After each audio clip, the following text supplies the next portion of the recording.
Hello అండి. Welcome again.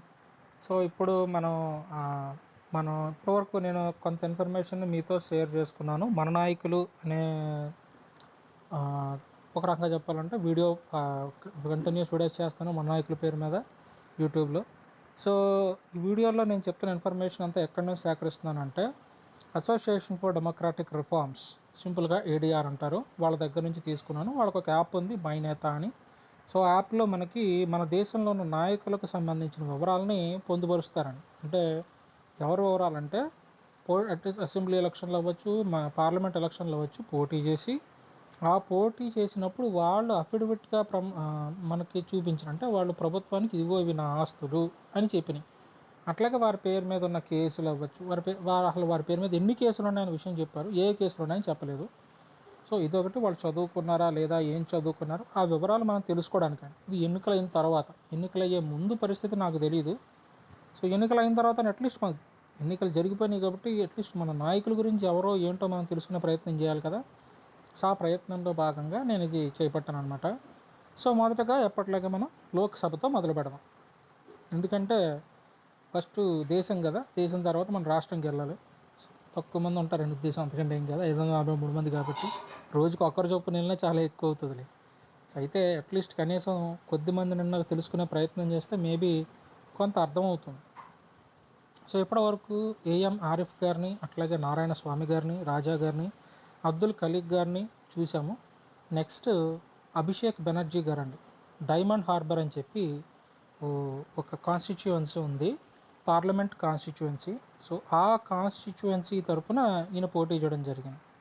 So, అందులో ఈయన ఏఐటీసీ అనే పార్టీ తరపున పోటీ చేశారండి. సో, అభిషేక్ బెనర్జీ గారి గురించి తెలుసుకునే ప్రయత్నం చేద్దాం. సో, డైమండ్ హార్బర్ పేరు భలే ఉందండి. సో, ఈయనకి 31 సంవత్సరాల వయసండి. ఓకే. ఈ డైమండ్ హార్బర్ అనేది వెస్ట్ బెంగాల్ రాష్ట్రంలో ఉంటుందండి. ఇదొక టౌను. మొత్తం బెంగాల్‌లో ఏ స్టేట్‌లో ఉంటుందని తెలీదు. డిస్ట్రిక్ట్ వచ్చి సౌత్ 24 పరగనాస్ అటండి. సో, ఆ దానికి సంబంధించిన దాంట్లో ఉంటుందట. మొత్తం పాపులేషన్ వచ్చి ఈ టౌన్‌కి పాపులేషన్ 41,000 మంది. సో, పర్లేదు, పెద్ద నెంబరే.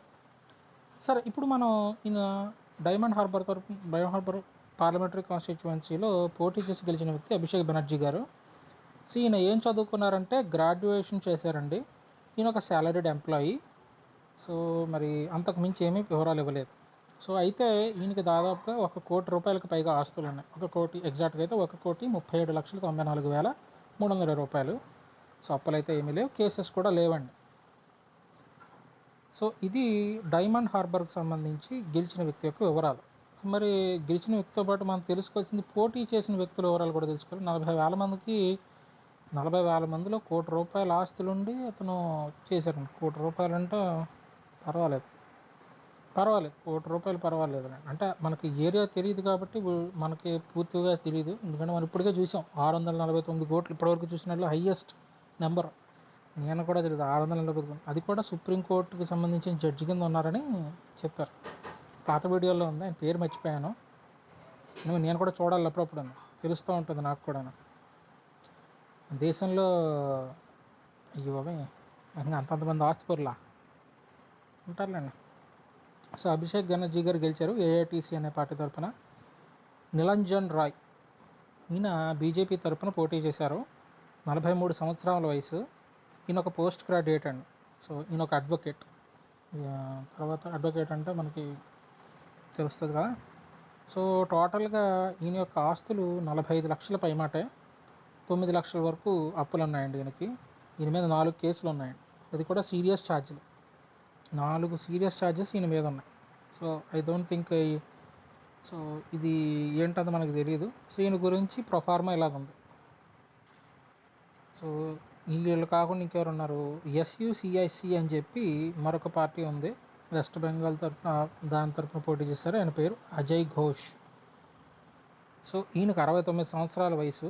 ఈయన కూడా పోస్ట్ గ్రాడ్యుయేటే, రిటైర్డ్ పర్సన్, రిటైర్డ్ ఎంప్లాయీ. బహుశా రిటైర్డ్ అయ్యి ఉంటే మానేసి, జాబ్ చేసి మానేసినట్టున్నారు. 69 అంటే మరి జాబ్ చేసి మానేసిన వాళ్ళు అవుతారు. దాదాపుగా ₹43 లక్షల ఆస్తి ఉందండి. ఒక కేసు ఈయన మీద నడుస్తుంది. సో నెంబర్ ఆఫ్ కేసెస్ అయితే ఒకటి ఉన్నాయి, నడుస్తుందో లేదో తెలియదు కానీ ఒక కేసు అయితే ఉంది. సీరియస్ ఛార్జెస్ కాదు. బీజేపీ వ్యక్తి అయితే సీరియస్ ఛార్జెస్, పైగా 4 సీరియస్ ఛార్జెస్, 4 కేసులు ఉంటుంది, 4 సీరియస్ ఛార్జెస్. తర్వాత ఫావుద్ హలీం సిపిఐఎం తరపున ఈయన పోటీ చేశారు. 48 సంవత్సరాల వయసు, ఒక గ్రాడ్యుయేట్ ప్రొఫెషనల్ అండి. ఈయన ఒక ప్రొఫెషనల్ డాక్టర్. ఓకే, ఈయన ఒక డాక్టర్ అండి. దాదాపుగా 3 కోట్లకు పైగా ఆస్తులు, 3,60,00,000 అప్పులు లేవు, కేసెస్ కూడా లేవు, మంచి విషయమే. తర్వాత మహమ్మద్ గోరిబుల్లా మొల్లా బీఎస్పీ తరపున పోటీ చేశారు.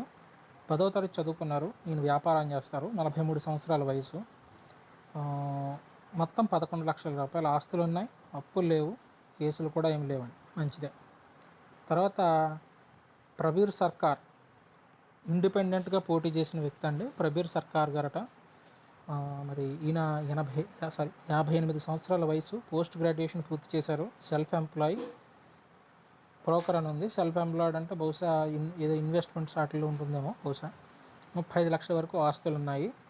తర్వాత కేసెస్ లేవండి. తర్వాత సంతోష్ కుమార్ గారు ఎస్హెచ్ఎస్ అని ఉంది.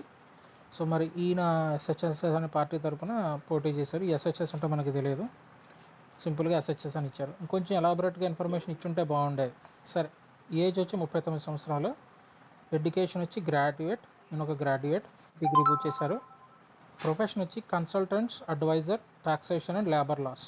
ఈయన టాక్సేషన్కి సంబంధించి, లేబర్ లాస్ సంబంధించి కన్సల్టెంట్గా ఉన్నారని చెప్తున్నారు. I think maybe some high profile job ఇది చేస్తున్నారు అనుకుంటా. సరే, టోటల్ అసెట్స్ వచ్చేటప్పటికి 62 లక్షల రూపాయల వరకు అసెట్స్ ఉన్నాయి, 23 లక్షల అప్పులు కూడా ఉన్నాయి. ఈయన మీద 2 కేసులు నడుస్తున్నాయండి. అందులో 4 సీరియస్ ఛార్జెస్ ఉన్నాయండి. 2 కేసులు ఉన్నాయి, 4 సీరియస్ ఛార్జెస్ నడుస్తున్నాయి లేదా మనకు తెలియదు. 2 కేసులు అయితే ఉన్నాయి ఈయన పేరు మీద, 4 సీరియస్ ఛార్జీలు ఈయన పేరు మీద ఉన్నాయండి.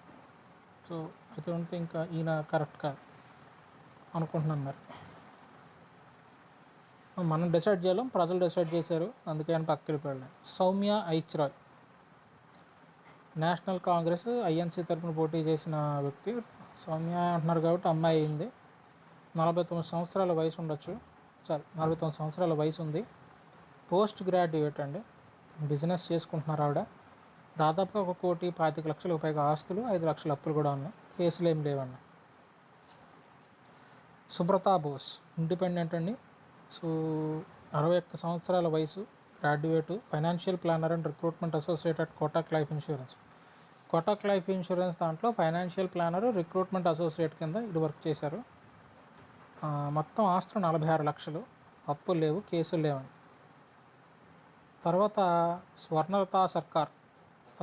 స్వర్ణలత సర్కార్ గారు భారతీయ నేవీ భారతీయ న్యాయ్ అధికార్ రాష్ట్ర పార్టీ. ఇది 44 సంవత్సరాల వయసు, 10వ తరగతి చదువుకున్నారు, పార్టీ వర్కరు. సో 1,19,000 వరకు ఆస్తులు ఉన్నాయి, 52,000 అప్పులు ఉన్నాయి, క్రైమోమీటర్ 0. సో ఆపర్చునిటీస్ లేవంటే చూడండి ఎంతమంది పోటీ చేశారో పార్లమెంట్ కాన్స్టిట్యువెన్సీకి. బట్ అందులో అల్టిమేట్గా విన్ అయింది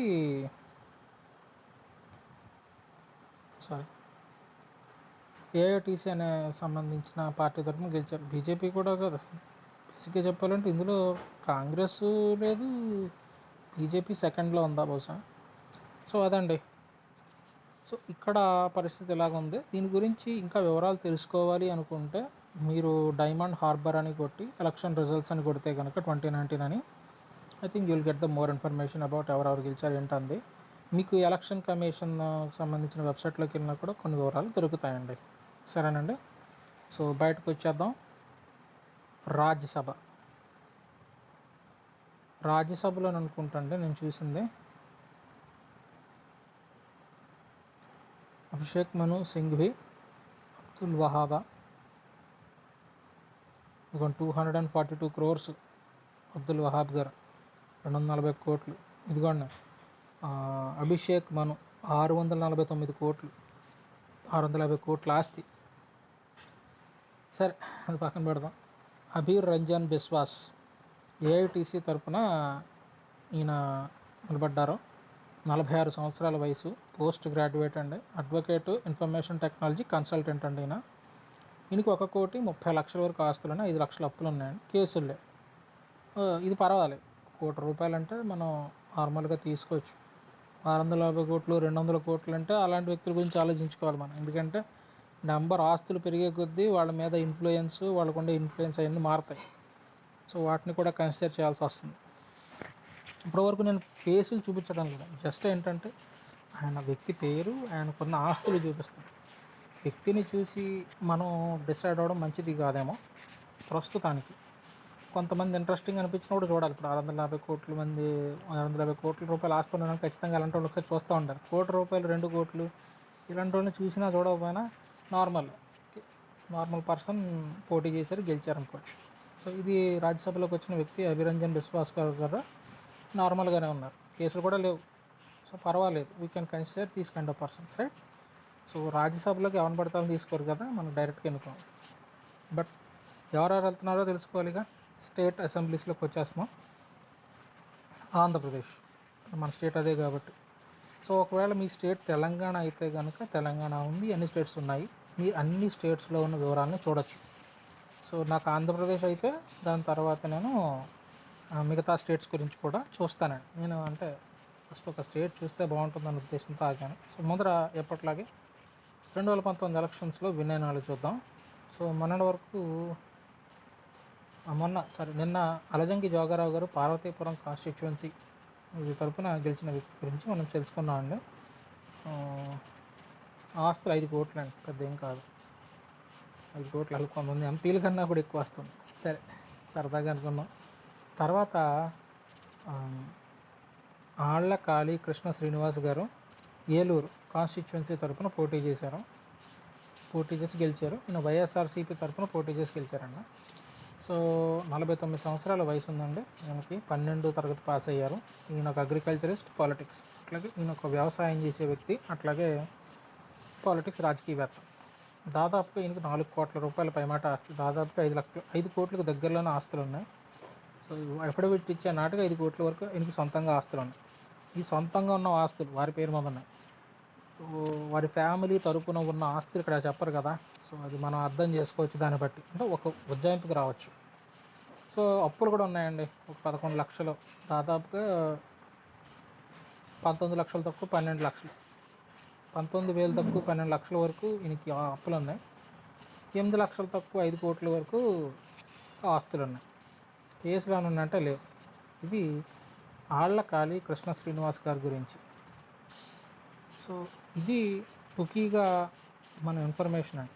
సో మిగతావి లేవు అంటే ఇదిగోండి, ఇప్పుడు ఇంకా ఉంది కదా. అప్పుడు కేవలం చదివింది విన్ అయిన వాళ్ళు విషయాలే చదివాం.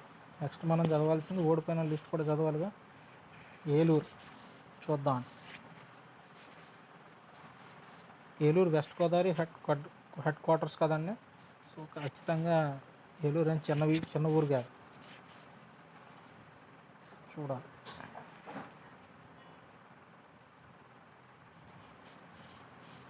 ఏలూరులో ఇంతకన్నా పెద్ద వాళ్ళే ఉన్నారు, మరి ఎందుకు ఈయన గెలిచిన నాకు తెలియదు. తర్వాత బోడేటి కోట రామారావు గారు టీడీపీ తరఫున పోటీ చేసిన వ్యక్తి అండి. 54 సంవత్సరాల వయసు. ఈయన 12వ తరగతి చదువుకున్నారు. Social service, politicals and business. So social service చేస్తారు, పొలిటికల్గా కూడా ఉన్నారు, పబ్లిక్ సర్వీస్ చేస్తారు. ఈయనకు ఆస్తులు ఎంత ఉన్నాయంటే 2 కోట్ల రూపాయలు ఆస్తులు ఉన్నాయి. సో 2,37,00,000 దరిదాపుల్లో. అప్పులు ఉన్నాయండి 52 లక్షల పైమాట అప్పులు కూడా ఉన్నాయి. కేసులు ఏమైనా ఉన్నాయంటే లేవండి, మంచిదే. అప్పలనాయుడు రెడ్డి సరే జనసేన, క్షమించండి, అప్పలనాయుడు రెడ్డి గారు ఈయన జనసేన తరపున పోటీ చేశారు. 49 సంవత్సరాల వయసు. 10వ తరగతి చదువుకున్నారు. సో ప్రొఫెషన్ వచ్చేటప్పుడు business and publisher come editor of smart village ward Telugu daily news paper. So ఇక్కడ ఏంటంటే ఈయన ఒక వ్యాపారం చేస్తారు, అట్లాగే ఈయన పబ్లిషర్ కూడా, పత్రిక నడుపుతున్నారు. సో న్యూస్ పేపర్ వచ్చేది ఏంటంటే smart village ward Telugu daily news paper అని చెప్పి ఒక న్యూస్ పేపర్ నడుపుతున్నారండి. ఈయనకు ఆస్తులు 1 కోటి రూపాయల వరకు ఉన్నాయి. 21 లక్షల రూపాయల అప్పులు కూడా ఉన్నాయి. ఈయన మీద 2 కేసులు నడుస్తున్నాయి. ఒక సీరియస్ ఛార్జ్ కూడా ఈయన పేరు మీద ఉంది. క్రైమోమీటర్లో రెడ్ కలర్లో గెలిపారు ఈయన. తర్వాత కొడుగుపాటి వీర రాఘవులు గారు పిరమిడ్ పార్టీ ఆఫ్ ఇండియా తరఫున పోటీ చేశారు. 46 సంవత్సరాల వయసు, 12వ తరగతి చదువుకున్నారు. ఈయన ఒక కంఫు మాస్టర్ అండి. సో 27,000 రూపాయల ఆస్తులు ఉన్నాయండి ఈయనకి. నాలో సొంతంగా పెద్ద ఆస్తులు లేవని అర్థం. సరే, క్రైమోమీటర్లో 0, పెద్ద ఏం లేదు. నాగం చంద్రశివ వరప్రసాద్, ఈయన బీజేపీ తరఫున పోటీ చేశారు. 59 సంవత్సరాల వయసు. ఈయన గ్రాడ్యుయేట్, బాగా చదువుకున్నారు. ఫార్మర్, వ్యవసాయం చేస్తున్నారు. 2 కోట్ల రూపాయలకు పైగా ఆస్తులు, దాదాపుగా 3 కోట్ల దగ్గరగా ఉందండి ఆస్తి. 2,94,00,000 యాక్చువల్గా ఈయన అఫిడవిట్లో పేర్కొంది. ఈయన ఫ్యామిలీలో ఇంకెంతమంది ఉంటారో అర్థం చేసుకోండి, సరేనా? లయబిలిటీస్ 0, ఒక కేసు రన్ అవుతుంది. ఒక కేసు ఈయన పేరు మీద ఉంది, అందులో సీరియస్ ఛార్జెస్ కూడా ఉంది. సో టోటల్గా క్రైమోమీటర్లో ఈయన రెడ్ కలర్లోకి వెళ్ళిపోయారు. సో ఎల్లో అంటే పర్వాలేదు, గ్రీన్ అంటే ఓకే, రెడ్ అంటే డేంజర్. అది మనందరికీ తెలిసిన ట్రాఫిక్ సిగ్నల్ లైట్లు. రెడ్ కలర్లో ఉంటే ఆగాలి, డేంజర్ అని అర్థం. సరే, తర్వాత పలిపే మ్యారియో అనాలో మేయారియో అనాలో అర్థం కావట్లేదు. సో ఈయన మ్యారియో అని చదువుతున్నారు, తప్పుగా చదివితే క్షమించండి. పలిపే మ్యారియో గారు, ఈయనకి 28 సంవత్సరాల వయసు. ఇంకా ఆహరించినాడు అనమాట. సోషల్ వర్కర్ అండి ఈయన. ఆస్తులు లేవు, శేషులు లేవు, ఇది ఇంకా సూపర్. సో రాజనాల రామ్మోహన్ రావు గారు ఇండియన్ నేషనల్ కాంగ్రెస్ తరఫున పోటీ చేశారు. ఈయన పోస్ట్ గ్రాడ్యుయేట్, బాగా చదువుకున్నారు. 58 సంవత్సరాల వయసు. ఈయన ఒక అడ్వకేట్. 12 లక్షల వరకు ఈయనకి ఆస్తి ఉంది, అప్పులు లేవు, క్రైమ్ కూడా ఏమీ లేదు ఈయన పేరు మీద, పెద్దగా కేసులు లేవు. తర్వాత శుంకర సీతారామయ్య గారు, 44 సంవత్సరాల వయసు. ఎడ్యుకేషన్ లేదు, అదర్స్, స్మాల్ బిజినెస్, చిన్న వ్యాపారం చేసుకుంటున్నారు. దాదాపుగా 7,87,000 రూపాయల ఆస్తులు ఇంకొన్నాయి, చాలా తక్కువ. 56,000 అప్పులు ఉన్నాయి, కేసెస్ ఏమీ లేవు. సో ఉన్నంతలో నాకు తెలిసి బహుశా ఆళ్ళ కాళీకృష్ణ శ్రీనివాస్ గారికి మాత్రమే ఆస్తులు ఉన్నాయి. దగ్గరగా 5 కోట్లకి దగ్గరగా ఆస్తులు ఉన్నాయి. 4 కోట్ల ప్లస్ అన్నారు, ఆయన యాక్చువల్గా 5 కోట్లకి దగ్గర ఒక రకంగా.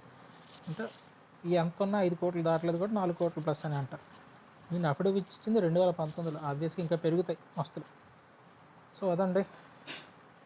సో ఇవాళ మనం చూసిన మన నాయకుల గురించి.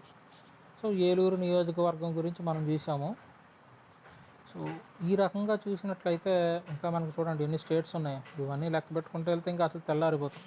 మై నేత అనే యాప్ అండి, ఈ యాప్ మీరు కూడా డౌన్లోడ్ చేసుకోవచ్చు. మీరు ADR.org అని కొట్టండి, లేకపోతే జస్ట్ ADR లేకపోతే అసోసియేషన్ ఫర్ డెమోక్రాటిక్ రిఫార్మ్స్ అని కొట్టారనుకోండి, మీకు గూగుల్లో వస్తుంది. ఆ వెబ్సైట్లోకి వెళ్ళి ఒకసారి చూడండి మీరే. నేనే చెప్పక్కర్లేదు, నేను ఇంకా కొద్దిగానే ఇన్ఫర్మేషన్ ఇస్తున్నాను. నాకు నా స్టేటు తర్వాత సెంటర్లో అయ్యేటప్పటికి చాలా కాలం పడుతుంది. నేను అప్పటిదాకా ఆగలేను. నేను ఇప్పుడే తెలిసేసుకోవాలనుకుంటే మై నేత యాప్ అనుకుంటున్నా వస్తుంది. దాన్ని మీరు డౌన్లోడ్ చేసుకుని రోజు మీరు ఒకసారి చూడండి. సో డొనేట్ చేయొచ్చు, కాంటాక్ట్ అవ్వచ్చు, అన్నీ ఉన్నాయి. సో ఇదేంటంటే మనకి వివరాలను తెలుసుకునే అవకాశం ఉంటుంది.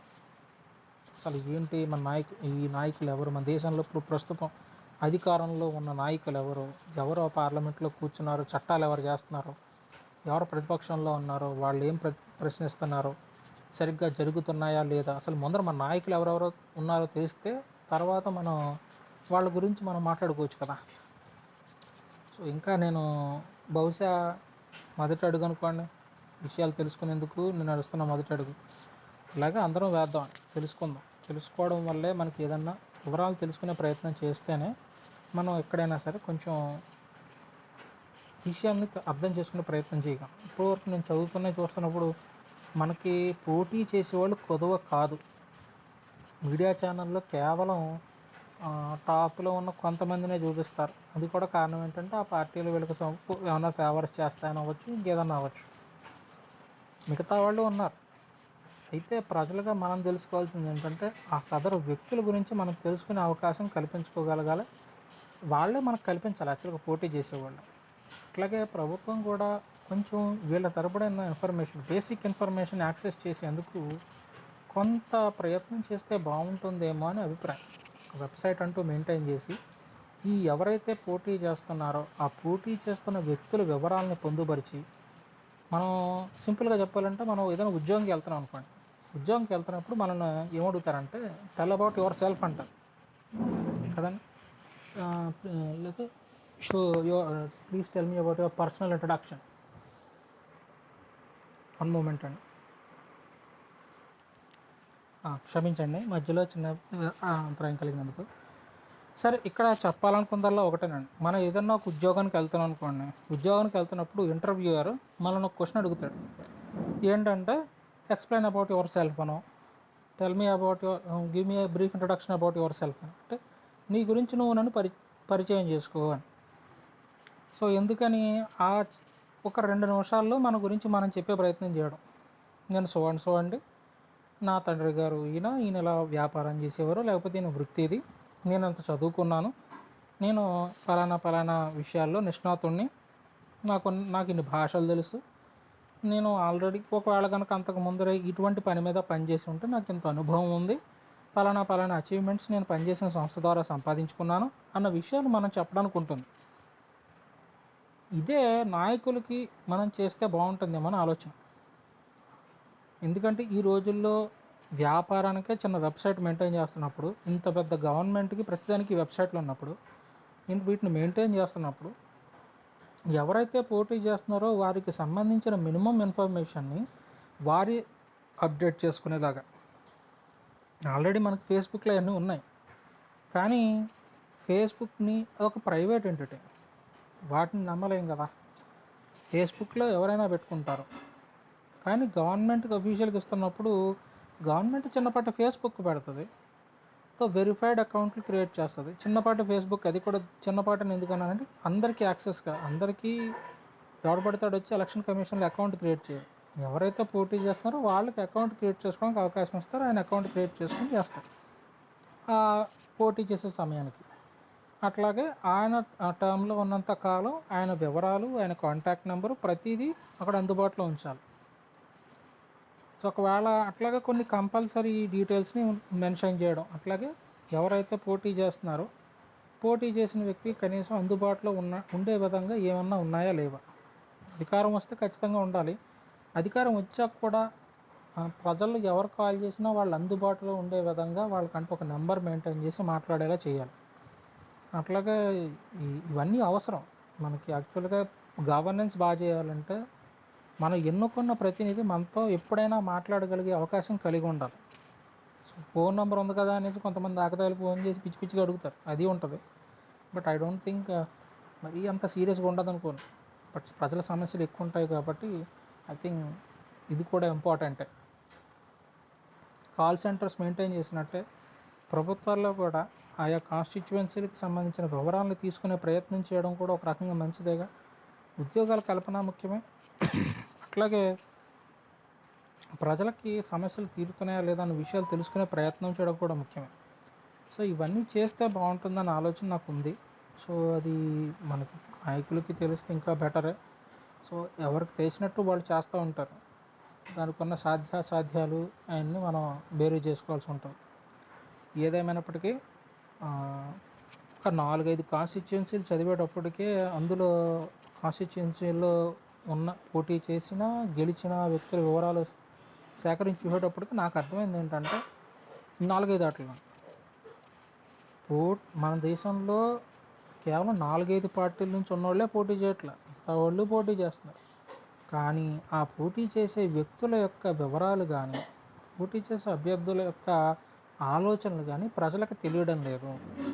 మనకి ఇన్ని మీడియా ఛానల్ ఉన్నాయి, కానీ ఏ మీడియా ఛానల్ కూడా ఎలక్షన్స్ టైంలో పలానా నియోజకవర్గం తరపున పోటీ చేస్తున్న వ్యక్తులు వీళ్ళ గురించి, వీళ్ళ ఆలోచనల గురించి, ఆ నియోజకవర్గంలో జరుగుతున్న వాటి గురించి వీళ్ళు ఏం చెప్పాలనుకుంటున్నారన్న విషయాన్ని ఒక అరగంట ప్రోగ్రామ్ అన్నా చేసి ఉండుంటే ప్రజలకి ఎంతో కొంత అవగాహన వచ్చి ఉండేదేమో అనుకుంటున్నాను. అన్ఫార్చునేట్లీ అది జరగలేదు. మనకి యుఎస్ఏలో అమెరికా ఎలక్షన్స్ కనుక మీరు గత 2 ఎలక్షన్స్ని గమనించి ఉంటే అధ్యక్ష తరహా ఎన్నికలు కాబట్టి ప్రెసిడెంట్స్ తరపున పోటీ ఎవరైతే అమెరికా ప్రెసిడెంట్ అవ్వాలని కోరుకొని పోటీ చేస్తారో వాళ్ళందరికీ ఒక చిన్నపాటి డిబేట్ నిర్వహిస్తారండి. దాన్ని సంథింగ్ మర్చిపోయారు, దాన్ని ఏదో అంటారు. అక్కడ మీడియా ఛానల్ ఏం చేస్తాయంటే వీళ్ళందరినీ పిలిచి వాళ్ళ యొక్క అభిమతాలను చెప్తే రకరకాల సమస్యల పట్ల మీకున్న అవగాహన ఏంటి, మీరు ఎలా దాన్ని సాల్వ్ చేయాలనుకుంటున్నారు, దానికి మీరేం చెప్పాలనుకున్నారు, అవతల ప్రత్యర్థిని తోలనాడడం అవన్నీ మామూలుగా ఇక్కడ జరిగినట్టే జరుగుతాయి. బట్ ఇక్కడలాగా చేపల మార్కెట్లో అరిచినట్టు అరుచుకోరు. ఒకడు మాట్లాడినప్పుడు వాడు మాట్లాడినిచ్చి తర్వాత వీళ్ళు మాట్లాడతారు. మన న్యూస్ ఛానల్ డిబేట్లో ఎలాగుంటుందంటే ఇంకా అసలు ఏ బ్రష్ చదవలు మాట్లాడుకుంటే ఎలాగుంటుంది అలాగే ఉంటుంది. న్యూస్ ఛానల్ డిబేట్ ఇప్పటికీ అలాగే ఉంటాయి. ఏ బ్రష్ చదవలు ఎలా అయితే మాట్లాడతారో సేమ్ అలాగే మాట్లాడతారు. ఒకడు మాట్లాడే మాట ఇంకోటి వినపడదు. ఆడు అడగానే వీడు అడిచేస్తూ ఉంటాడు. పోనీ వీడు చెప్పేది ఏమైనా వ్యాలిడ్ పాయింట్ అంటే అదే ఉండదు. ఇంకెంతసేపు అవతలని తిట్టడం బూతులు పడడం ఇవే పనులు. సో ఇలా అయితే నాయకుడైన కూడా జెంటిల్మెన్లా ఉండాలి. సో హుందాదనం ఉండాలి. సో వాళ్ళు రిప్రజెంట్ చేసే వాళ్ళు అవ్వచ్చు, లేకపోతే వాళ్ళ తరపున మాట్లాడదాం అనుకున్న వాళ్ళు కూడా అదే హుందాతనం మెయింటైన్ చేయాలి. సో ఆ హుందాతనం మెయింటైన్ చేయకుండా పిచ్చి పిచ్చిగా ఏది పడితే అది మాట్లాడుతూ ప్రజల్లోకి వెళ్తే ప్రజలు కూడా అటువంటి బిహేవియరే ఎగ్జిబిట్ చేస్తారు. ఓకేనా. ప్రజలు యాక్చువల్గా it's a vice versa relation. అధికారంలోకి ఎవరినైతే అధికారంలో ప్రజలు ఎవరినైతే వాళ్ళ తరపున ఎన్నుకుంటున్నారో ఆ ప్రతినిధి కూడా ప్రజల యొక్క ఆలోచన ప్రతిబింబిస్తారు. ప్రజల ఆలోచన ప్రతిబింబమే మన ప్రతినిధి. ఎవరైతే మెంబర్ ఆఫ్ పార్లమెంట్లో కానీ member of legislative assembly MLA అయినా ఎంపీ అయినా ఆ కాన్స్టిట్యువెన్సీ యొక్క ఆలోచనల ప్రతిబింబం ఆ వ్యక్తి.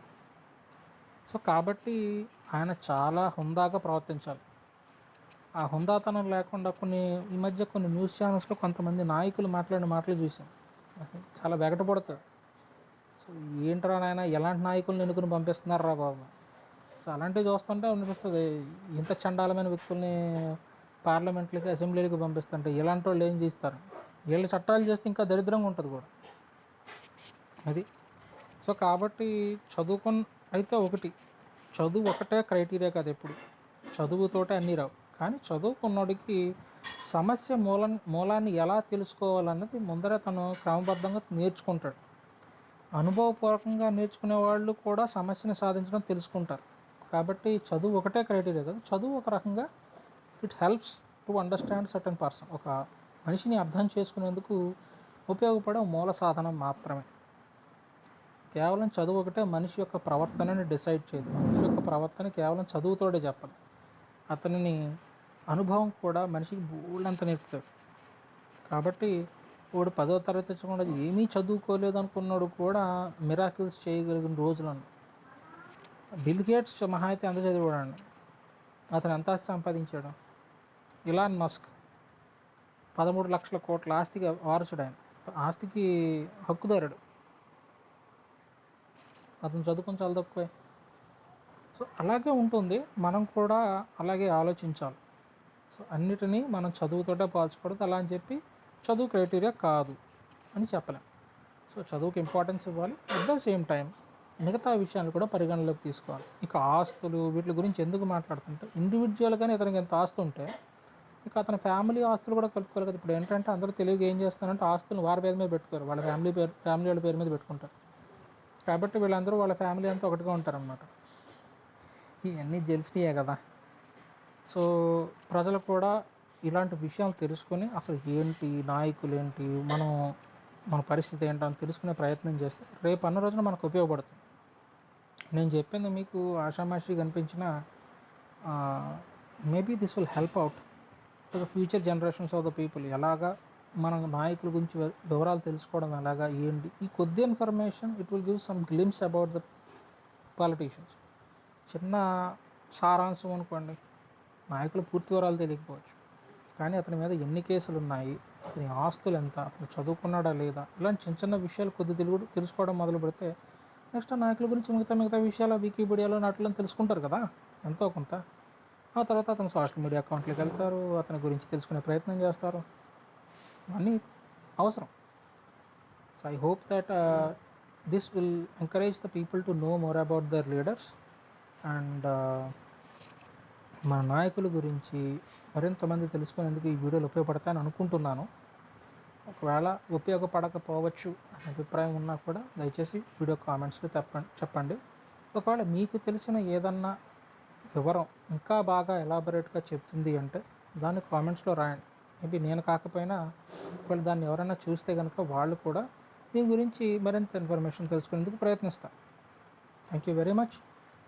లెట్స్ హోప్ దట్ మన దేశాన్ని మనం ఇంకా బాగా బెటర్గా చేసుకునే ప్రయత్నం చేద్దాం. ఇండియా జిందాబాద్.